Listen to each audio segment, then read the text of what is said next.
Damas y caballeros, muy buenas noches. Bienvenidos a Energía Total Plus y su segmento Héroes de la Comunicación. Esta noche con nosotros una excelente reportera comunicadora como lo es Luciola Salazar. Está con nosotros para contarnos su día a día, sus experiencias en todo este proceso que estamos viviendo los ecuatorianos y también a nivel del mundo como lo es la pandemia del coronavirus-19 o llamado también coronavirus. Mi estimada Luciola, ¿cómo estás? Muy buenas noches.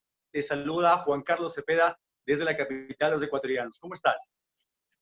Juan Carlos, muchísimas gracias por la entrevista a usted y a todo el equipo del programa. Bueno, primero, muchas gracias por la amabilidad, por sus palabras, pero déjeme decirle que actualmente los verdaderos héroes realmente son los médicos, los doctores, las personas que están al pie de esta batalla, atendiendo a todas las personas que padecen de esta enfermedad, a ellos darles un agradecimiento y de corazón los admiramos. Todo el pueblo ecuatoriano realmente está muy agradecido por la labor que están realizando estas personas. Y nosotros como comunicadores también nos estamos enfrentando a una gran incertidumbre. Al inicio de la cuarentena, la semana pasada, cuando me tocaba salir a realizar entrevistas, a ir a los mercados, a los operativos que se realizaban para controlar si las personas respetaban o no el toque de queda, por ejemplo, era una gran incertidumbre porque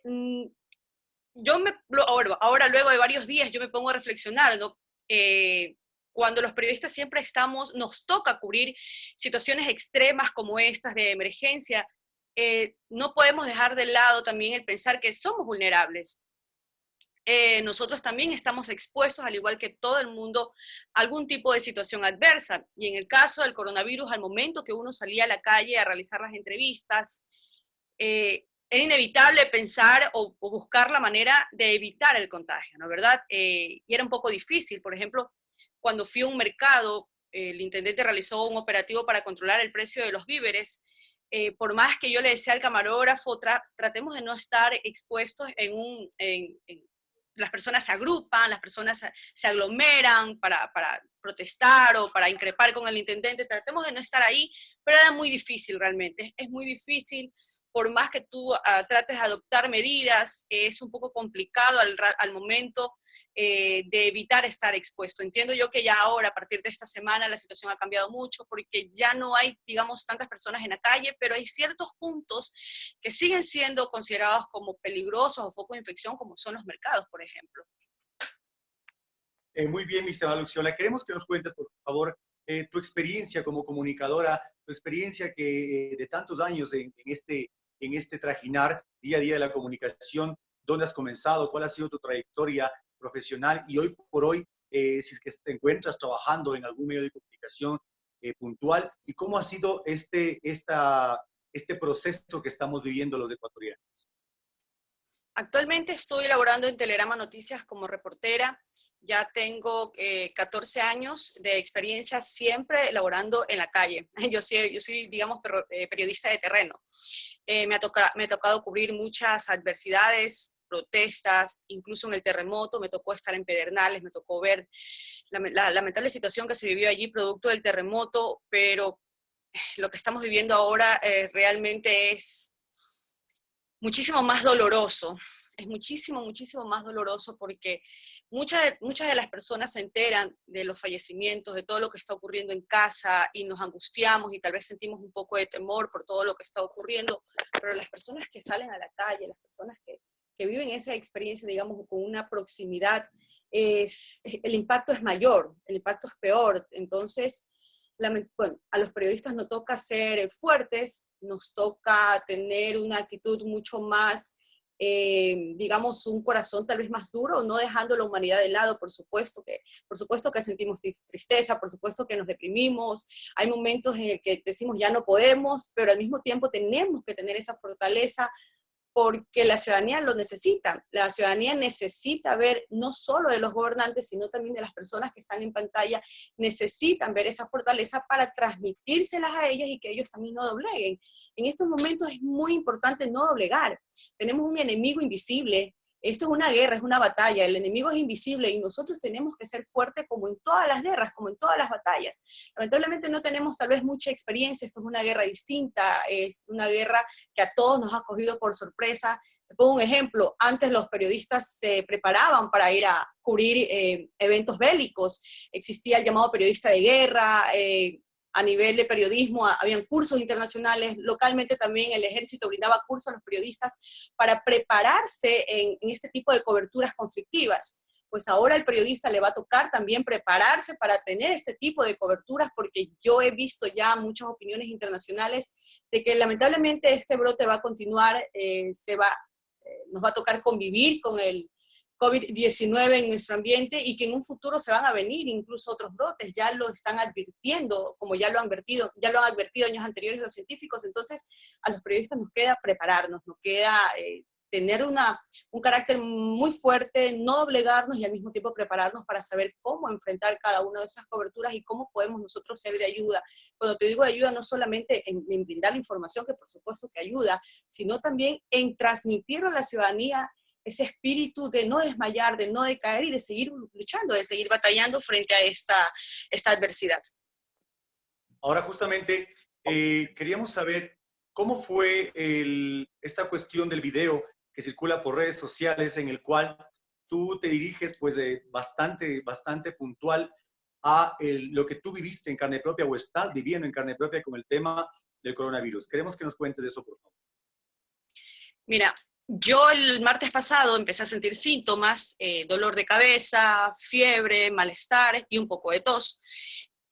Yo, la semana anterior a esa, yo había estado en el aeropuerto de Guayaquil entrevistando la llegada de pasajeros y yo consideré que debido a esa visita que yo realicé al aeropuerto, pues había la posibilidad de que yo tenga COVID.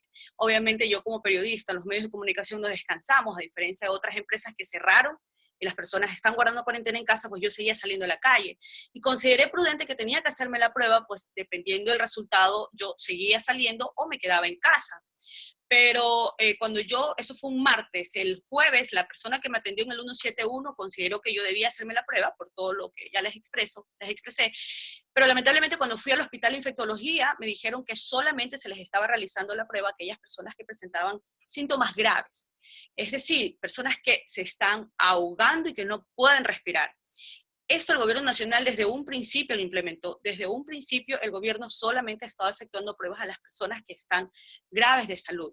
Entonces, incluso tuve una mala experiencia con la doctora, porque la doctora me dijo, yo le consulté a ella, le digo, pero bueno, ¿cómo sé yo o no qué tengo para saber si trabajo o regreso a mi casa con mis hijas o me aíslo? Y ella me dijo que no tenía ningún problema, que yo vaya a trabajar, que yo me junte con mi familia siempre y cuando yo utilice guantes y protector. Entonces, a mí no me pareció de parte de una doctora en el hospital de infectología que me dijera a mí que si yo era sospechosa podría hacer una vida normal y salga a trabajar. Realmente no me pareció prudente, eso fue en el hospital de infectología. Lamentablemente no tengo el nombre de la doctora, pero esa fue la respuesta que yo recibí. Obviamente en mi trabajo, mis jefes de una manera responsable dijeron no. Mientras no estamos seguros si tú tienes o no coronavirus, no puedes seguir trabajando para evitar, obviamente, contagiar a los compañeros, a los colegas y también cuando uno sale a la calle. Entonces Ahora, yo en este decidí, momento, no es la vida. mi estimada Luciana, en la actualidad, ¿está confirmado o está descartado de que tú seas portadora del coronavirus? Te cuento que luego de eso yo tuve un quebranto el día sábado, yo empecé a sentirme muy mal, otra vez comencé a llamar, a pedir que me hagan la prueba, de tanta insistencia vinieron a realizarme la prueba, ya ni siquiera recuerdo exactamente cuándo, fue antes de ayer, y me dijeron que el resultado me los daban en 4 días. Sé que se están demorando un poco.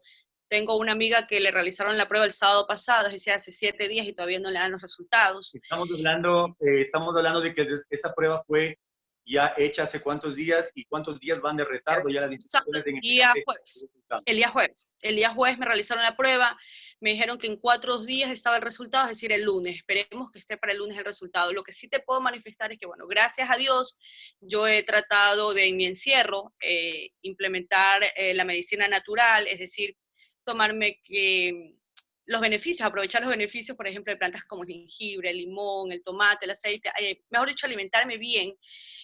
Cada vez que yo tenía algún tipo de recaída, por ejemplo, con fiebre, solamente me limitaba a tomar paracetamol. No te puedo yo decir a estas alturas si tengo o no tengo, la incertidumbre sigue, pero lo que sí le agradezco a Dios es que yo no desarrollé síntomas muy graves como sí lo han desarrollado muchísimas personas hoy en día y que lamentablemente se encuentran, por ejemplo, en casas de salud con problemas complicados de respiración. Lamentablemente, sea lo que sea que yo haya tenido en mi organismo, no me evolucionó a ese grado. No sé si tengo o no tengo COVID, pero le doy gracias a Dios hoy en día que en estos últimos días los síntomas disminuyeron totalmente.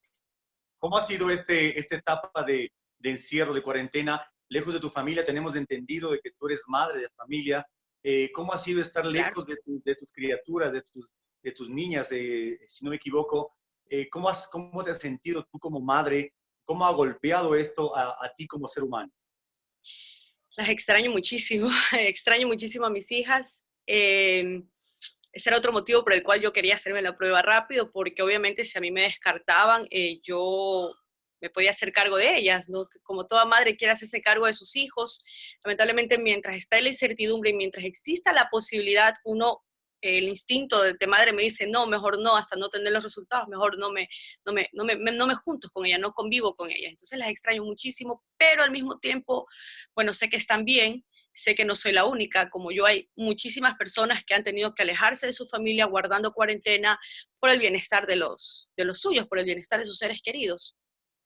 En la calle, con la gente que tú has estado conversando, entrevistando, a los operativos que tú nos has contado que has hecho en conjunto pues con las autoridades correspondientes, ¿cuál ha sido ese caso que te ha topado el corazón y que ha estado a punto de quebrantarte como profesional y como ser humano?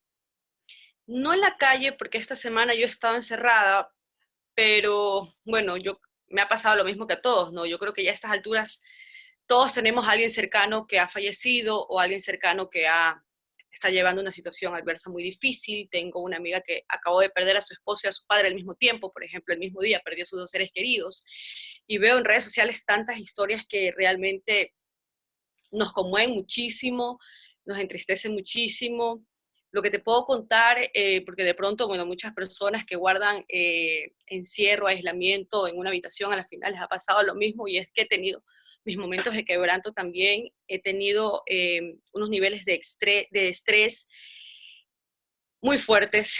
He tenido, el fin de semana pasado tuve un ataque de ansiedad terrible, porque tú ves tantas informaciones, ves tantos seres queridos que están sufriendo, te enteras de muchas cosas. Tengo un amigo, por ejemplo, que está internado también, más lo que tú estás aquí, estás con incertidumbre, no sabes si tienes o no tienes. Por ejemplo, se me alzaba la temperatura corporal, tenía fiebre alta y enseguida me asustaba, decía, Dios, no sé, tengo o no tengo.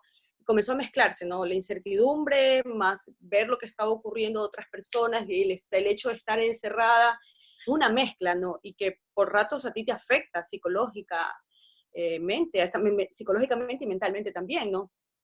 ¿Qué se te ha cruzado, Y mi estimada Luciana? ¿Qué es lo que se te ha cruzado por la mente si en el peor de los casos pasara algo contigo? ¿Qué pasaría, por ejemplo, con tus hijas, con tu familia? mira, este virus ataca a las personas con las defensas bajas, pero lamentablemente no todas las personas estamos 100% seguros de si tenemos las defensas altas. Al menos yo no me he hecho últimamente una prueba que a mí me diga que estoy muy bien.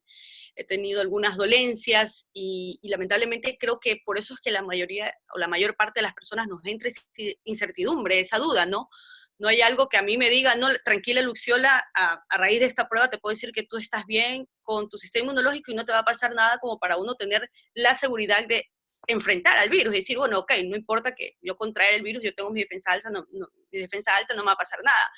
Lamentablemente no lo sé, no sé cómo esté mi sistema inmunológico, y eso hace que la mayor parte de las personas les dé esa incertidumbre de saber si a mí el virus, si yo tengo ese virus en mi organismo, me afectará o no me afectará grave, y empieza la duda, ¿no? De qué pasará, qué será de mí en caso de yo tenerlo, porque en Europa lo que dice, por ejemplo, la canciller alemana es que tarde o temprano la mayor parte de la población en cualquier momento se va a infectar con el virus, que eso no se puede evitar.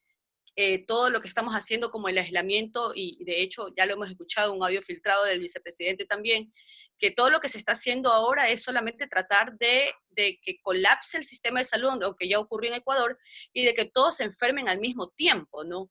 Y con una cuarentena lo que se hace es ralentizar, es decir, que poco a poco se vaya enfermando la mayor parte de la ciudadanía. El virus llegó para quedarse, eso ya no es una noticia.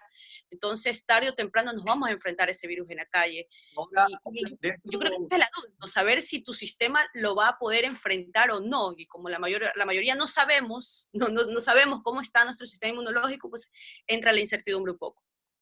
claramente, no todos los ecuatorianos pueden llegar a una exactitud de poder tener claro cómo está su sistema inmunológico. Ahora, mi estimada, ¿qué es lo que piensa tu familia de todo esto que estás viviendo? ¿Qué es lo que te han dicho? A quién, aparte de tus hijas, le ha afectado más este proceso que has vivido, en la incertidumbre de saber si lo tienes, no lo tienes y qué va a pasar contigo si en un extremo caso tuvieran que internarte o pues llegar a mayores? Obviamente a mis hijas, obviamente a mis hijas les va a afectar mucho. De hecho, ellas se asustaron muchísimo cuando me empezaron los síntomas. Ellas fueron las que lloraron, ¿no? Ellas fueron las, bueno, yo también traté ya después digamos, yo comencé al principio, digamos, a ocultar información, es decir, cuando me preguntaban cómo estás, yo decía, estoy bien, a pesar de que me sentía con la fiebre alta, me sentía decaimiento, un día comencé a sudar frío, entonces yo decía, no, estoy bien, para ya no preocupar a los demás, porque yo decía entre mí, y bueno, yo creo mucho en Dios, y yo oraba, yo decía, Señor, si es que llego a tener ese coronavirus en mi organismo, pues que yo sea parte de ese 80% que no le va a dar nada grave, ¿no? Yo oraba y oraba mucho para que no me afecte tanto el virus. Entonces, obviamente, yo sé que a mis hijas, a mi familia, a todos, o sea, esto es una reacción en cadena, lamentablemente.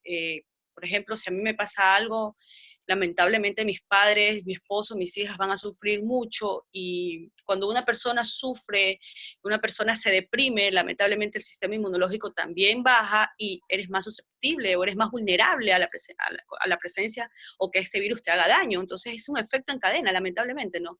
Si a mí me pasa algo, pues van a sufrir mucho mis padres y mis padres van a estar más vulnerables que antes, va a sufrir mi esposo, mis hijas y van a ser mucho más vulnerables a este virus. Es un efecto en cadena lo que se produce. Yo leí el otro día un reportaje, bueno, depende mucho también de tu sistema de salud, ¿no? No solamente es el tema, el estrés baja el sistema inmunológico, pero no es solo el estrés, también tiene que ver mucho la alimentación y todo lo demás. Pero yo el otro día leí un reportaje sobre la paciente cero, la señora de Baboyo, que lamentablemente falleció. Ella contagió a un grupo de personas cercanas, entre esas a su hermana. Su hermana no tenía mayor síntoma, la hermana solo manifestaba gripe nada más, la hermana estaba bien, estaba en su casa, no había necesidad de que estuviera en un hospital porque estaba bien la señora. Pero lamentablemente cuando ella se enteró que la hermana falleció, la señora empezó a sentir decaimiento y la señora empezó con los síntomas de ahogamiento al día siguiente y lamentablemente falleció. O sea, es decir, ella tuvo un impacto emocional tan grande enterarse que su hermana había fallecido que ese momento se convirtió en alguien vulnerable a la presencia de COVID y bueno, y lamentablemente también falleció. Fue el segundo caso de fallecimiento acá. Entonces, es por eso que te digo que es un efecto en cadena, ¿no? Lamentablemente. Cuando te sucede algo a ti, es inevitable que tu familia obviamente va a sufrir, van a ser un poco más vulnerables, tus vecinos se van a asustar, tus vecinos, las personas que están al lado de, por ejemplo, hoy en día que hay muchos videos de personas que lamentablemente están Justamente muriendo. eso queríamos preguntarte, mi estimada. ¿Tus vecinos en el lugar en el cual estás tú radicada conocen de este problema que estás pasando? ¿Has tenido algún tipo tú de problema, de incomodidad con la gente que iba alrededor tuyo? Mi esposo recién, el otro día que salió a comprar, una vecina se había enterado así por el video que subí y estaba preocupada porque ella tiene a su papá de la tercera edad aquí al lado, en un departamento de al lado. Entonces la señora estaba asustada y yo comprendo, ¿no? Comprendo mucho porque nadie quiere perder a su ser querido y la señora sí, no estaba molesta, pero bueno, por ejemplo, sí le manifestó a mi esposo que por qué no le habíamos contado a ella. O sea, no sé, no sé por qué quería saber, no sé por qué quería, o sea, de qué valía la información para ella, o sea, no sé. Lamentablemente esto genera mucha confusión y es parte del efecto en cadena que te digo. En muchos sectores en Guayaquil hay personas que mueren en sus casas y los vecinos al enterarse de esto se angustian, la situación se pone peor. Entonces es una histeria colectiva, es un tema, por eso yo creo que Guayaquil también le ha afectado mucho en los últimos días este tema, pero es porque hay un efecto en cadena, una histeria colectiva, entonces tenemos muchas personas demasiado angustiadas por lo que está pasando y lamentablemente no solo fallecen por COVID, muchas de las personas que fallecen en casa lo hacen también por problemas de corazón, por la impresión de lo que está sucediendo, se angustian demasiado por lo que está ocurriendo y le generan otros problemas en su sistema de salud y fallecen al mismo tiempo producto de esta histeria, producto de lo que estamos viviendo.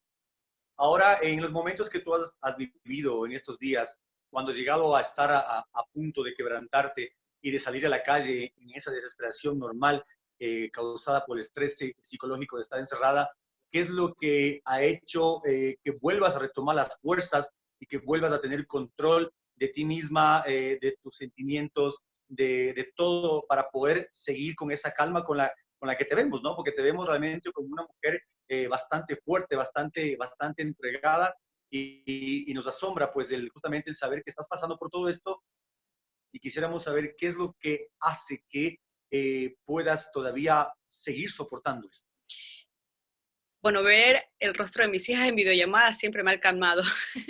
Eso es siempre, siempre. Pero al mismo tiempo, yo, si bien es cierto, yo muchas veces no contaba lo que me pasaba, pero un día recibí la llamada de mi mamá se enteró, mi esposo creo que le contó, y me tranquilizó mucho también recibir la llamada de mi mamá.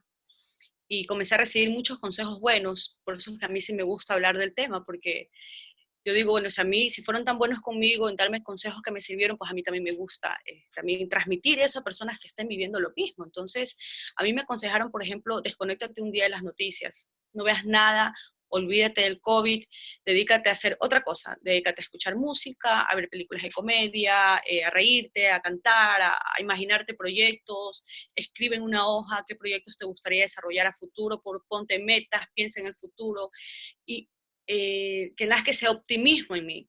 Y eso a mí me sirvió muchísimo. Yo te puedo decir que después de eso es que los síntomas en mí comenzaron a bajar bastante. Yo comencé a dejar de angustiarme por eso. Entonces, es lo que a mí me gusta siempre aconsejar, ¿no? Cuando estemos abrumados de este tema, es mejor desconectarnos. Es mejor desconectarnos y olvidarnos un poco. Tenemos que estar informados, sí, pero no todo el día de manera permanente, porque eso nos angustia, nos contaminamos muchísimo, nos contaminamos y todo eso nos hace daño, más aún las personas que estamos encerradas en cuatro paredes, eso tiene un efecto psicológico muy grande. Entonces es diferente, por ejemplo, cuando tú antes hacías tu vida normal, tú te enterabas de hechos de catástrofes y bueno, salías de tu casa y hacías tu vida normal, pero ahora no, ahora te enteras y todo queda aquí, entre las cuatro paredes y estás encerrado, entonces eso hace mucho daño, es lo que siempre me gusta aconsejar, ser optimista, porque el estrés baja las defensas y lamentablemente eso es lo que nos está afectando en Guayaquil bastante, hay una ¿Cómo te histeria ves tú, colectiva. cómo te ves tú de aquí una vez que esto pase, una vez que esto ya se calme? ¿Tú crees que tu vida profesional, tu vida como madre de familia, va a volver a ser la misma o qué cambios crees que va a tener de aquí en adelante? Te puedo hablar en términos generales, nada va a ser lo mismo. Mira, la cuarentena puede acabar en 2 meses, pero vamos a tener igual el virus con nosotros, conviviendo con nosotros. Y las relaciones interpersonales, las relaciones sociales, laborales, ya no van a ser las mismas. No sé, que yo justamente he tenido interés en investigar un poco el tema, como qué está pasando en China, como para más o menos avisorar lo que también nos va a pasar a nosotros y cómo ellos han cambiado sus relaciones, ¿no? Entiendo que dentro de casa con la familia, obviamente yo a valorar más el tiempo con ellas, muchísimo más a valorar el tiempo con ellas, nunca negarme, por ejemplo, si en algún momento ellas quieren, mami, vamos al parque, mami, vamos, a veces uno está ocupado, a veces uno hace algo y ni se niega, entonces yo les prometí a ellas, nunca más me voy a negar si algún día ustedes me dicen, mami, vamos al parque, vamos. O sea, es valorar más el tiempo que uno pasa con familia, eso indudablemente. Luego de esto, yo Podemos creo que decir todos entonces, vamos a valorar más podemos eso. decir entonces que esto en cierta forma ha llegado a ser una enseñanza, ¿no? Claro, La desgracia en conjunto con la enseñanza y a ti como ser humano, pues te ha cambiado, te ha llegado, te ha pegado y ha hecho que sí, tú, pues, de aquí en adelante veas la vida con otra forma, una forma completamente, unos 360 grados de diferencia. por supuesto, el sobre todo valorar la vida, valorar lo que tenemos. Mira que en este momento no sirve de nada, no sirve de nada que tú, no sé, hayas acumulado tantas riquezas y al rato Lo que te salva es realmente un buen estado de ánimo, una buena salud que tú tengas. Entonces, claro, sí, esto yo creo que a todos nos ha cambiado, a todos nos ha afectado y espero yo que para bien a todos nos cambie para bien, ¿no? Que haya una evolución positiva en el ser humano a raíz de esto, que sobre todo que Dentro, sea real el cambio.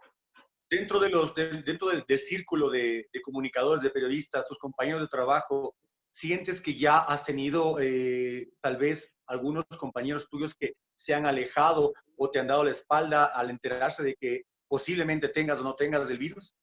No, no, todo lo contrario, no, todo lo contrario, créeme, lo es. El día que decidí contarlo, más bien recibí muestras de apoyo y muchos colegas empezaron a darme contactos, mira, comunícate con tal persona, comunícate con... En este tipo de emergencias, créeme lo que muchas veces personas que tú no te esperas te ayudan y a veces incluso personas que tú esperabas algo de ayuda no te dan la espalda. Esto siempre sucede, esto es en todo tipo de situación adversa en la vida, ¿no? Y no, todo lo contrario, he recibido apoyo y muchísimo, y yo, eso también te ayuda, por ejemplo, eso también te ayuda bastante. Quería preguntarte, ¿tú crees que de parte del gobierno, de las altas esferas, estuvieron preparados todo el tiempo para afrontar esta pandemia a nivel mundial, como lo es el coronavirus? ¿O hemos tenido que vivir una vez más, como todo el tiempo, como todas las décadas, el movimiento de recursos hacia otro lado, temas políticos, temas de intereses personal?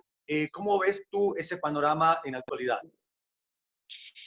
Mira, ningún gobierno en el mundo estuvo preparado para afrontar esta pandemia, eso es una gran verdad, pero lamentablemente en el país el colapso del sistema de salud ocurrió demasiado pronto. Y para muestra un botón, la semana pasada, cuando empezó el toque de queda, una de las primeras protestas, de los primeros reclamos que se dieron a conocer fueron de los médicos que no contaban con los insumos o los trajes especiales de protección. Desde el 29 de febrero, que se dio a conocer el primer caso de COVID-19 en Ecuador, el gobierno ecuatoriano debió adquirir el número suficiente de mascarillas, de guantes, de gorros, de todos los implementos que necesitan los médicos para protegerse. No solamente para aquellos que están, por ejemplo, en las salas UCI o las salas de emergencia, sino para todos, desde las personas que están en el área de triaje, por ejemplo, separando o recibiendo a los pacientes. Y eso no se lo hizo de una manera oportuna y quedó en evidencia la semana pasada. Yo lamentablemente he escuchado en los últimos días un discurso oficial de que la culpa la tiene la ciudadanía. He escuchado al vicepresidente, al presidente, a la ministra María Paula Romo en una entrevista que tuvo en una cadena internacional. Escuché hoy a una reconocida periodista y en esencia, si tú unes los cuatro discursos, en esencia lo que ellos están diciendo es, nosotros como gobierno hemos hecho lo que hemos tenido que hacer y la culpa es de la ciudadanía. Ellos se lavan las manos con ese discurso diciendo que la culpa es de la gente porque sigue saliendo y no hace caso. Yo te puedo hablar en el caso de Guayaquil. En el caso de Guayaquil, si bien es cierto, la semana anterior, es verdad, se registraba todavía mucha incredulidad en la ciudadanía y algunos todavía salían en la calle. Esta semana te puedo decir que ya actualmente, no sé si el 100, pero un 99% de las personas están ya totalmente conscientes de la gravedad del asunto y no están saliendo a pasear. Hoy en día aquí en Guayaquil nadie sale a pasear. Hoy en día tú no ves a Guayaquil la gente haciendo compras, o respirando aire puro en el Parque Samanes. La gente está en sus casas. Quienes salen son las personas que tienen que trabajar, porque Guayaquil, al ser una metrópolis, tiene una cantidad enorme de empresas que aún están operando porque brindan servicios indispensables. La cantidad de supermercados, farmacias, bancos, al igual que el resto de las ciudades del país, pero asimismo empresas exportadoras, atuneras, hay muchas empresas que aún están operando en Guayaquil. ¿Y eso qué significa? Que miles de trabajadores diariamente tienen que movilizarse para ir a sus trabajos. Al mismo tiempo, las personas que hoy en día todavía salen en Guayaquil son las que tienen que trabajar porque si no, no comen. Son las personas que se están muriendo de hambre y que salen así sea a vender un limón o limones o tomates en las afueras de los mercados o de las tiendas de abarrotes o de los comisariatos. Salen a vender porque si no llevan un bocado de pan, se van a morir igual de hambre. Y obviamente también hemos visto de manera desafortunada que los antisociales también aprovechan esta situación para hacer de la suya y también salen a delinquir. Pero en todo caso, lo que yo quiero decir es que yo no veo correcto ese discurso oficial de que toda la culpa la tiene la ciudadanía, porque es una manera del gobierno de lavarse las manos y no asumir también los errores que también se han cometido de parte de las autoridades, porque, insisto, desde un primer momento nosotros vimos que el gobierno ecuatoriano tuvo la asesoría de la Organización Panamericana de la Salud. Vimos a la doctora Gina Watson en las ruedas de prensa brindando también declaraciones. Obviamente, yo no pongo en duda, jamás pondré en duda la experiencia que puede brindarnos este organismo internacional. Ellos son especialistas en temas de epidemiología y cómo afrontar un brote. Pero la pregunta es que yo me hago, si el gobierno ecuatoriano contó con esa asistencia, ¿por qué se cometió un error tan grande como el no equipar adecuadamente a los médicos? Dentro de todo esto que ha venido sucediendo, ¿tú crees, así como creo el 80% de los ecuatorianos, si no el 90% de los ecuatorianos, que el gobierno nacional ha perdido credibilidad justamente por su falta de organización y su falta de prevención para poder afrontar esta pandemia? Mira, yo agradezco cuando veo a las autoridades que están haciendo algo. Yo no tampoco quiero desmerecer toda la acción. Si bien es cierto, hay autoridades que sí se están esforzando, pero lamentablemente sobre la marcha, ¿no? Tal vez medidas que se pudieron haber adoptado semanas atrás las están haciendo ahora. Es como cuando surge o se dan a conocer que en tal problema hay un hospital y tú enseguida ves o escuchas a la autoridad decir, ya lo vamos a solucionar, estamos adecuando, y tú te preguntas por qué lo haces sobre la marcha, por qué no lo hiciste hace 2 semanas. Te voy a poner un ejemplo. A ver, el día lunes 23, nosotros teníamos 136 personas hospitalizadas entre graves y pronósticos reservados. 136 hospitalizados. Con 136 hospitalizados el día lunes ya estaba colapsado el sistema de salud del Ecuador. Con 136 hospitalizados. Cuando aquí en Ecuador tenemos grandes hospitales de 300, 200 camas, 400 camas. Entonces, ese es tal vez que yo muestro un poco mi... ¿Tú crees que crees tú que el gobierno nacional debería intervenir a todo tipo de clínicas privadas para poder de esa manera abastecer a la ciudadanía con las camas faltantes en los hospitales públicos? Mira, yo he leído denuncias que las clínicas privadas no es que no quieren, están atendiendo, de hecho. Las clínicas privadas sí están atendiendo, pero lamentablemente también están llenas, porque no hay clínicas privadas grandes o gigantescas, al menos acá en la ciudad de Guayaquil. Las clínicas tendrán capacidad para atender unas 20 personas, con COVID me refiero, o bueno, dependiendo, también hay algunas reconocidas que tienen varias unidades en toda la ciudad, pero tampoco las clínicas privadas, al menos aquí en Guayaquil, tampoco que tienen la capacidad para acoger a cientos de personas. Hay clínicas privadas que sí están atendiendo en Guayaquil, pero también ya están con su cupo lleno, también ya están con el número, digamos, el tope del número de personas que pueden recibir. ¿Te parece a ti una solución viable el que el gobierno se tome coliseos, se tome hoteles para poder crearlos como hoteles de paso o en su caso así como centros en los cuales puedan acoger a personas con el problema del coronavirus? A ver, yo no sé qué tan equipados va a estar, por ejemplo, el Coliseo que queda en el Parque Samanes en Guayaquil.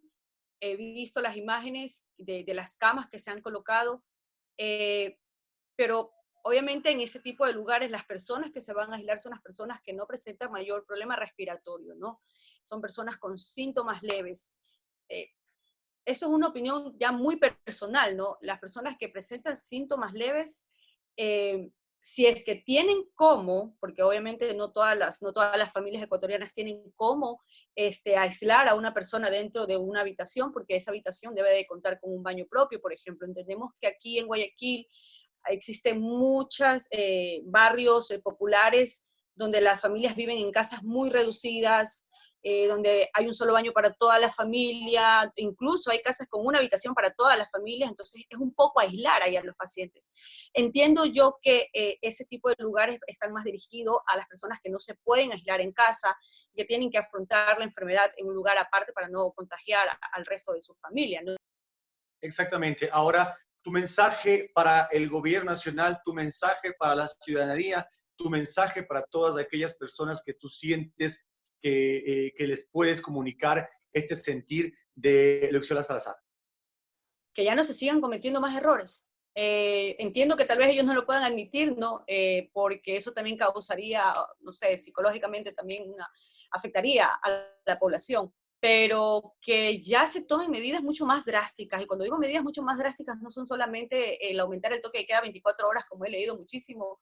Yo no creo eso. Yo creo que las medidas drásticas están primero en equipar a los doctores, porque aunque no lo creas, todavía hay acá médicos que se siguen quejando porque no hay el equipamiento necesario. Entonces, créeme que esto es una de las molestias acá, que nuestros héroes estén desprotegidos. Solamente cuando protestan se les brinda o en este caso se les da de la implementación necesaria. Ojo, una cosa es que se les dé los implementos y otra cosa es que se les abastezca lo suficiente para que dure en el transcurso de 2, 3 meses. Entonces, lo primero es eso, que sé que lo están haciendo ya, sé que ya lo están haciendo y que sigan así, o sea, que sigan dotando de implementos necesarios a los doctores para que no se sigan enfermando, que se importen mayor número de pruebas. Sé que estaba por llegar una máquina, no sé en qué quedó. El gobierno nacional anunció que iba a adquirir una máquina nueva para que el INS y el laboratorio que se encarga de procesar las muestras tenga una mayor capacidad de procesamiento. No sé qué pasó con eso.